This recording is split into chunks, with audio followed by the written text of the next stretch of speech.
Well, hurricane season has arrived. Hurricane Dorian has now sideswiped Puerto Rico, but it could hit Florida sometime this weekend as a Category 3 hurricane. The question for us at Yahoo Finance is how this might affect business. And joining us to discuss is Jonathan Porter of AccuWeather.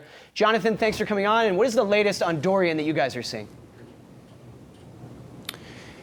Dan, good morning. Pleasure to be with you this morning. We are watching a very serious situation, we think, unfolding as we make our way through the next couple of days, as Dorian is going to be out over warm water and in a favorable condition for strengthening. As you mentioned, the storm sideswiped Puerto Rico, which was good news, but now it's over the open ocean, and it's going to likely be intensifying here over the next couple of days as it makes its way toward the northern Bahamas over the weekend and then toward Florida, and eventually and also parts of the southeast coast here as we head through early next week. We think this is going to be a major hurricane and a very significant risk across Florida.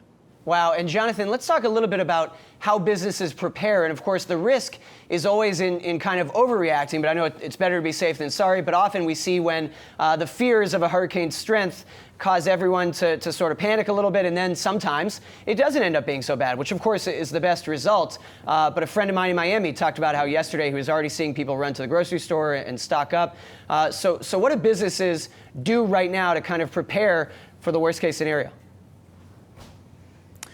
Well, that's a great question, and the most important thing is certainly not to panic. And we're seeing many of the business customers that we work with, and we work with more than half of the Fortune 500 firms and thousands of others here at AccuWeather.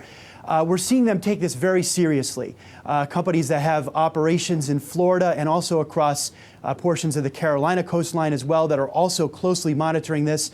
And they're starting to activate their emergency action plans, thinking about what locations they may need to protect from the perspective of ensuring there is not a flooding risk at that location, where they may need to be concerned about their employees' safety, and if there are locations that they're going to need to close, and if so, where and when. And then also, importantly, making sure that that generators are topped off and that they're tested and working well.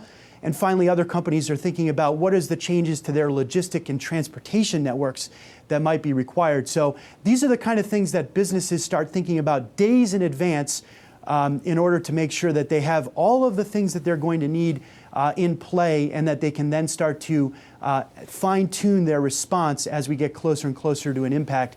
Again, we expect the impacts to start occurring in Florida as we head through the day on Sunday. So there's a couple of days to prepare and for businesses to be ready. And I just wanted to quickly touch on the retail sector, because obviously we've got the September 1st deadline for additional tariffs. How do you think that's going to impact those retailers in Florida? Well, certainly retailers, it's going to depend on the type of retailer. Certainly the folks that, the big box retailers that sell products that people are going to need to prepare, we know they've already been busy. But other retailers can be impacted as customers are not going to be moving around as often and visiting some of those locations during and certainly after the hurricane. So there certainly can be some impacts. All right, Jonathan Porter of AccuWeather, we appreciate the update, and we'll have to check back with you soon, especially because, as we mentioned, hurricane season starting now, so we'll keep in touch with you. Thanks. Sure.